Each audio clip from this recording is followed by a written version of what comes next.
একটা জিনিস কি চিন্তা করেছো বন্ধু? আমরা গরুকে নিয়ে রাজনীতি করছি রীতিমতো, হিন্দু মুসলিমের রাজনীতি। কেন? গরু আমাদের মা, ঠিক আছে? আর সেই মাকে মুসলিমরা কেটে খায়, তাই তো? এই কুরবানি এসেছে তাই। কিন্তু আমরা হিন্দুরা কি করি? ওরা নয় গরু কেটে খায়, আমরা হিন্দুরা কি করি? ওই গরুটা মরে যাওয়ার পরে ওই গরুটার গায়ের চামড়া কেটে শুকিয়ে তাই দিয়ে জুতো বানিয়ে আমরা কিন্তু পায়ে পড়ি। একবারও এটুকু চিন্তা করে দেখেছো আমরা কি করি? জুতোটা কোন চামড়ার হয়? বিবেককে সচেতন করো, বিবেককে জাগ্রত করো, কারুর কথায় ভেসে যেও না, আগে চিন্তা করো আমরা কি করি।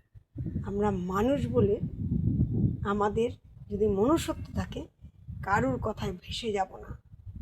আমাদের হিন্দু মুসলিমের বন্ধুত্ব কিন্তু আমরা অটুট রেখে দেব।